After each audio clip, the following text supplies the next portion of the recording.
जिस तरीके से किसानों की बिलों को माफ किया गया, उसी तरीके से बुनकरों को लाभ मिलना चाहिए। बारी भगाओ का नारा भाई बिल्कुल बिल्कुल, ये चरागाह बना हुआ है भाई। जनपद हमारा जो है गैर जिले से आते हैं, चुनाव लड़ते हैं, जीत के चले आते, किसी का पता नहीं चलता है। हम अनाथ हो जाते हैं, हमको कोई पूछने वाला नहीं है। बुनकर की जो दशा है।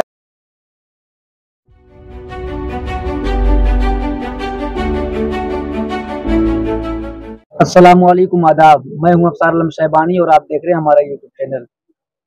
आज हम मौजूद हैं मऊ नगर पालिका शहर के मिर्जाहादीपुरा के करीब एक लच्छीपुरा मोहल्ला पड़ता है। वहीं पे समाज सेवी मुनव्वर अब्दुल गफूर साहब, जो पूर्व बसपा के नगर अध्यक्ष भी रहे हैं, हम उनसे बात करेंगे कि मौजूदा जो इलेक्शन चल रहा है, तमाम पार्टियां अपनी अपनी तैयारी कर रही हैं अपने स्तर से। एक तरफ एनडीए गठबंधन है और दूसरी तरफ इंडिया गठबंधन। एक तीसरा रास्ता जो बहन जी का रास्ता है, वो अकेले तनी तनहा लड़ने का ऐलान कर चुके हैं। इसी सब बातों को लेकर हम चर्चा करेंगे। सबसे पहले हम आपको अपने चैनल पर स्वागत करते हैं। शुक्रिया भाई, बहुत बहुत शुक्रिया आपका। तो इस वक्त आप चुनाव को कैसे देख रहे हैं? ये चुनाव, ये बुनकर बाहुल इलाका है। घोसी लोकसभा एक ऐसी सीट है जहां बुनकरों की सबसे ज्यादा तादाद है। जैसे वलीदपुर हुआ, खैराबाद हुआ, मोहम्मदाबाद हुआ, आपके पूरा मारूफ हुआ। आ जाइए, हमारा शहर मऊ है, अदरी है, कोपागंज है, घोसी है। इन सब इलाकों में बुनकर बाहुल रहते हैं और बहुत बदहाली है बुनकरों की। और इस बदहाली में कौन सा, बहुत आए यहाँ से एमपी हुए, चुनाव जीते चले गए, लेकिन बुनकरों के लिए उन लोगों ने क्या किया है जरा ये बताना चाहे, किसी भी पार्टी के रहे हो। कहा यह जा रहा है कि बाल कृष्ण चौहान जी 72 रुपया जो बुनकरों का फिक्स रेट हुआ, तो उसमें उनका बहुत बड़ा योगदान था। बाल कृष्ण चौहान साहब क्या किए? बाल कृष्ण चौहान साहब का क्या योगदान? प्रदेश की सरकार थी कोई, उस सरकार ने ये किया है।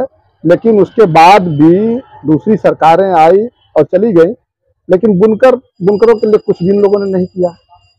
जिस तरीके से किसानों की बिलों को माफ किया गया, उसी तरीके से बुनकरों को लाभ मिलना चाहिए था। जैसे पिछली सरकार ने एक पावरलूम पे 72 रुपया दे रही थी, तो उस तरीके से हमारी जो मौजूदा सरकार में बड़ी उम्मीद थी।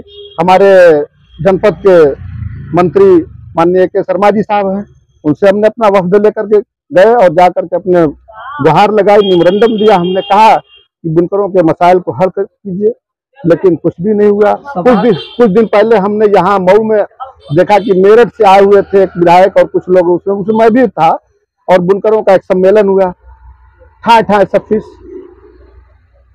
तो सवाल यही है कि हमारे क्षेत्र के मंत्री हैं, ऊर्जा मंत्री हैं, बिजली विभाग के, कहाँ बात जाके अटक गई? आप भी वफद लेकर उनसे बात करने गए और कई ऐसे वफद गए, मेरे जानकारी में 4-5 वफद है जो उनसे मुलाकात के लिए गए। बात कहाँ जाके अटक जा रही है? अब वो माननीय मंत्री जी उसको समझ रहे, सरकार उसको समझ रही है। भाई सरकार अगर बुनकरों के तरफ थोड़ा भी तवज्जो कर देती तो आज बुनकरों का ये हाल नहीं होता। और जितने भी यहाँ से चाहे एमपी हुए, विधायक हुए, बुनकरों की आवाज बुलंद किसने किया है? पार्लियामेंट हो या असेंबली के अंदर हो, किसने किया? मैं तो मेरा ये सबसे प्रश्न सवाल है, बुनकरों के लिए कौन सा यहाँ मेडिकल कॉलेज, कौन सी यूनिवर्सिटी, कौन से उनकी मार्केटिंग के लिए इन्होंने ये किया है?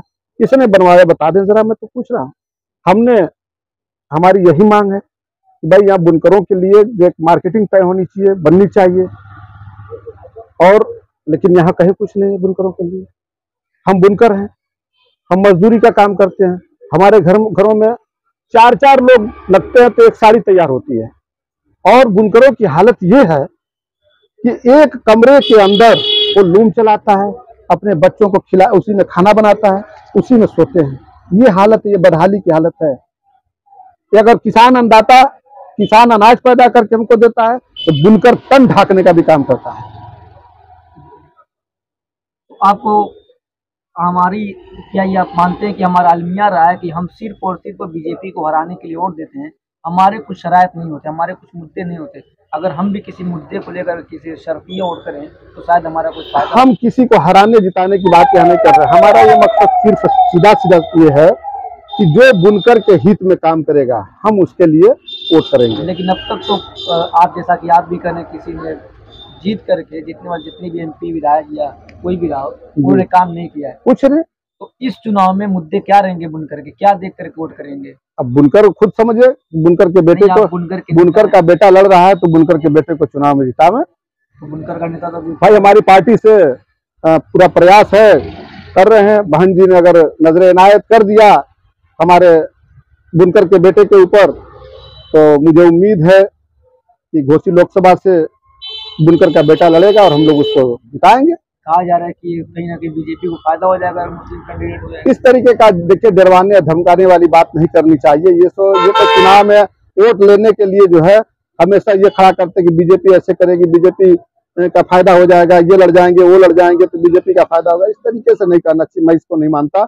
इसलिए कि मैं हमेशा सुनते हुए चला आ रहा हूँ, मेरी भी उम्र लगभग काफी है। पूरे माहौल में एक माहौल खड़ा किया जा रहा है इंडिया गठबंधन का, आप उस बीच में बहन जी अकेले लड़ने का जो नारा लगा रही है। तो मऊ एक मुस्लिम अक्सरियत का इलाका है, जैसे कहा जाए 4 या 4.5 लाख इस गिरह जनपद से जो भी आएगा बुनकर का बेटा हम उसी को वोट करेंगे। हम गैर जनपद के लोगों को वोट नहीं करेंगे। यानी बाहरी भगाओ का नारा भाई बिल्कुल बिल्कुल, ये चरागाह बना हुआ है भाई। जनपद हमारा जो है गैर जिले से आते हैं, चुनाव लड़ते हैं, जीत के चले आते हैं, किसी का पता नहीं चलता है। हम अनाथ हो जाते हैं, हमको कोई पूछने वाला नहीं है। बुनकर की जो दशा है, मैं उस बुनकर पे अगर तबसरा करूं तो पूरी रात बीत जाएगी। एक एक पॉइंट पे मैं बात करूं तो आपने मंत्री जी से किन मुद्दों को लेकर? भाई मैंने जो रेट फिक्स, बिजली का जो रेट फिक्स था 72 रुपया, उसी मुद्दे पे हमने वफद लेकर के जाके माननीय ऊर्जा मंत्री के शर्मा साहब से मैंने मिला, अपना वफद लेकर के गया और उन्होंने हमको आश्वासन दिया। सबसे पहला वफद मेरे ख्याल से पूरे प्रदेश में सबसे पहला वफद मैं लेके गया था और बहुत अच्छा उन्होंने हमको आश्वासन दिया। लेकिन अब उनकी क्या मजबूरियां थी कि क्या मतलब उसमें रुकावट पैदा हो रही थी कि उसको उन्होंने बहाल नहीं किया। और अब तक बुनकरों की हालत यही है। पहले 72 रुपये के हिसाब से जमा होता था, 72 का दूना 144 रुपया होता था, लेकिन अब सीधे सीधे 400 रुपया सुनने में आ रहा है कि 400 रुपया एक फिक्स तो कर दें, एक कोई चीज जो है फिक्स कर दें, उसको लागू करें। तो एक तरफ ये कहा जा रहा है कि 400 रुपया फिक्स कराया गया है और प्रपोजल जो दिया गया था चेयरमैन साहब की तरफ से, हमारे चेयरमैन साहब जो प्रपोजल उसी पर अमल किया गया है, फिर उसके बाद भी बुनकरों को परेशान किया। मैं किसी का ये नहीं कहता कि किसने प्रपोजल दिया किसने ये किया, भाई ये सरकार में तो है नहीं, तो हम किसी के ऊपर क्यों इस तरीके की बातें कहें कि जो फलां ने ये ऐसे कराया, फलां ने ऐसा कराया। नहीं, हम ये इसको नहीं मानते। हम ये जानते कि जिस तरीके से अगर किसानों की बिल जनता को जानना चाहिए, जनता जागरूक हो जाने, जब किसानों की बिल को माफ कर दिया गया तो उसी तरीके से बुनकरों के ऊपर भी तो कम से कम नजर इनायत होनी चाहिए। तो कोई आवाज उठाने वाला भी तो नहीं है कि जैसे किसानों में नेता है उन्होंने माफ कराया लड़ करके, बुनकरों की लड़ाई लड़ने वाला तो बुनकरों की लड़ाई लड़ने वाला बुनकर के बहुत से ये विधायक वगैरह हैं, आवाज अपनी उठाए, लेकिन उन लोगों की क्या मंशा है, क्या कर रहे हैं, आवाज क्यों नाकाम हो जा रही है, दब जा रही है?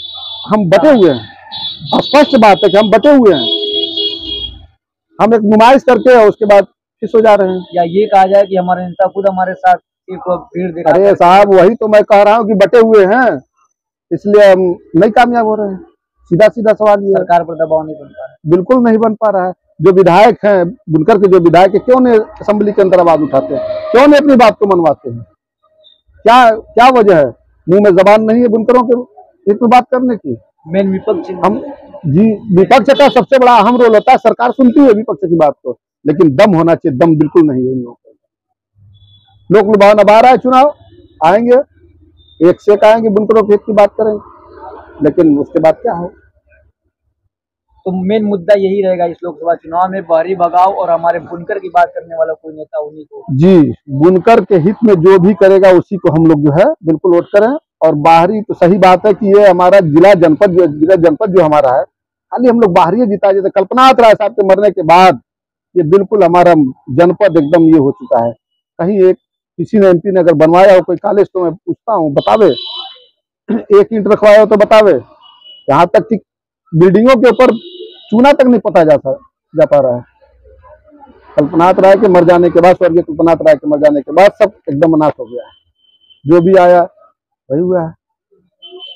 तो आखिरी बात बुनकरों से या मऊ की जनता से आप क्या करें? मैं बुनकरों से अपील करता हूँ कि हमारे घोसी लोकसभा के बुनकर और सूझबूझ रखने वाले बुद्धिजीवी लोग सोच समझ करके अपना वोट इस गृह जनपद का जो भी हो उसको जितावें और बाहरी भगाएं। हम बाहरी को बिल्कुल नहीं बर्दाश्त करते हैं। वक्त देने के लिए आपका बहुत बहुत शुक्रिया। आप देख रहे थे, हमारे साथ मौजूद थे मुनव्वर अब्दुल गफूर साहब रज़ाई वाले। हम फिर इसी मुद्दे पर या चुनाव को लेकर के हम मज़ीद वीडियो के साथ आपके साथ हाजिर रहेंगे। अगर खबर अच्छी लगे, इंटरव्यू अच्छा लगे तो आप लाइक करें, शेयर करें और चैनल को सब्सक्राइब करें और हमारा साथ देते रहें। बहुत बहुत शुक्रिया।